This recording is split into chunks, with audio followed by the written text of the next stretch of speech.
Prime, podcast for curious mind.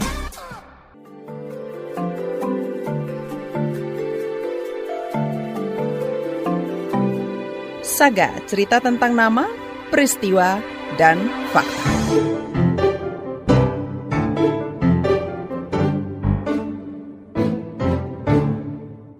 Saudara, antimikroba resisten atau AMR layak digelari pandemi senyap. AMR adalah kondisi ketika mikroorganisme seperti bakteri, jamur, parasit tidak lagi bisa dibunuh dengan antibiotik.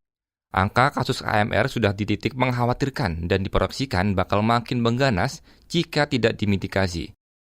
Badan Kesehatan Dunia atau WHO mencatat AMR menyebabkan 1,27 kematian di tingkat global pada 2019.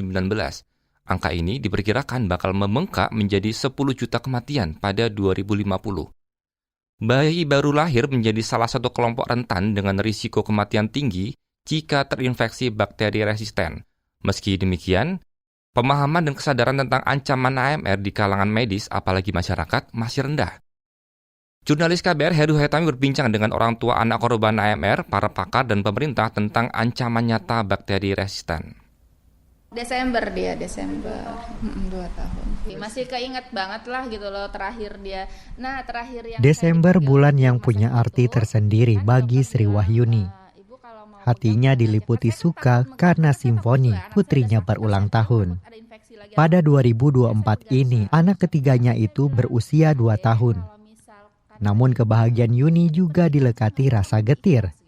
Karena ia pasti teringat Harmoni, saudara kembar Simfoni yang sudah tiada. Paling tuh kalau misalkan dia ulang tahun di rumah, ntar saya habis tuh ke makamnya. Kalau sekarang kalau dia ulang tahun paling cerita, ini deh tadi mami habis ke tempat kakak, liatin fotonya. Harmoni dan Simfoni terlahir prematur lewat operasi sesar saat usia kehamilan Yuni 32 minggu.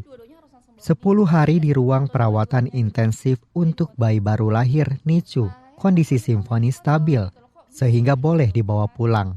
Namun Harmoni tak kunjung membaik. Di hari ke-19, Yuni dipanggil ke rumah sakit. Diinfokan kalau kondisinya semakin melemah dan sudah diupayakan untuk memberikan antibiotik yang terakhir, yaitu yang paling tinggi. Malam harinya sang suami diminta ke rumah sakit. Sedangkan Yuni menanti di rumah sembari menjaga Simfoni. Pagi itu adiknya nggak tidur sampai jam 3 pagi. Nangis terus. Pas suami saya telepon, udah nggak ada. Pas suami saya bilang udah nggak ada, dia tidur nyenyak. Jenazah Harmoni langsung dibawa pulang. Sedari awal kehamilan, Yuni sudah diwanti-wanti dokternya tentang risiko terburuk setelah ada temuan masalah. Yang tak ia duga adalah putrinya meninggal karena infeksi bakteri yang kebal antibiotik. Bakteri itu tidak bisa dibasmi oleh antibiotik. Kejadian ini disebut antimikroba resisten atau AMR. Yuni diberitahu oleh dokter yang menangani Harmoni, Windy Kresnawati, beberapa waktu setelah putrinya meninggal. Windy bilang kasus AMR sangat kompleks sehingga sulit menjelaskan ke pasien atau keluarga. Sulit pula melacak dari mana asal bakteri tersebut, mengingat sifatnya yang mudah menyebar. Sangat mudah sekali dari kita bersalaman misalnya, dari kita merawat pasien misalnya, dari udara misalnya, tergantung dari penyebaran kumannya. Menurutnya tidak ada yang bisa dituding sebagai penyebab munculnya bakteri resisten. Sebagai makhluk hidup, bakteri bakal mencari celah untuk bertahan dari serangan. Caranya dengan bermutasi menjadi bakteri yang lebih kuat, sulit dimatikan dengan antibiotik. Alhasil infeksi bakal lebih parah, butuh pengobatan lebih lama, membebani ekonomi, dan meningkatkan risiko kematian.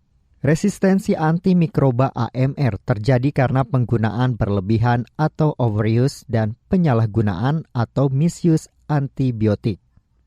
Rumah sakit bisa menjadi tempat munculnya bakteri resisten sekaligus transmisi.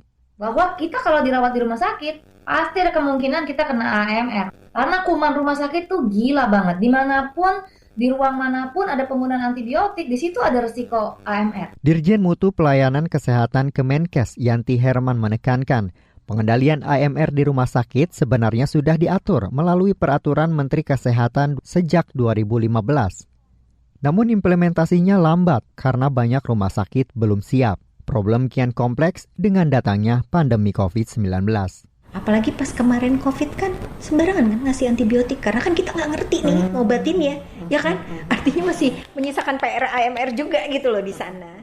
COVID usai, mitigasi AMR kembali digencarkan dengan memasukkan kewajiban pengendalian AMR dalam syarat akreditasi rumah sakit. Selama ini hanya 5% dari sekitar 3.200 rumah sakit yang melakukan pelaporan AMR. Menurut Hari Paraton, Kepala Divisi Uroginekologi di Rumah Sakit Dr. Sutomo, AMR tidak bisa dihilangkan, sebab penggunaan antibiotik yang tepat saja berpotensi memicu bakteri resisten. Apalagi AMR tak hanya terjadi di sektor kesehatan, tetapi juga pertanian dan peternakan.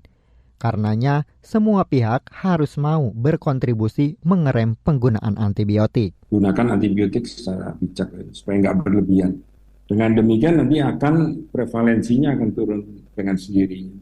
Itu sudah diteliti di mana-mana. Jangan beli antibiotik sembarangan. Jangan menyimpan sisa antibiotik. Nggak ada istilah antibiotik untuk jaga-jaga, nggak ada. Kalau misalkan berobat ke dokter, minta penjelasan sama dokternya. Kenapa dapat antibiotik? Itu hak pasien sih. Nggak boleh sungkan. Kenapa harus minum antibiotik dan sebagainya? Apakah saya harus minum antibiotik? Dasarnya apa? Demikian Saga KBR. Saya Heru Haitami.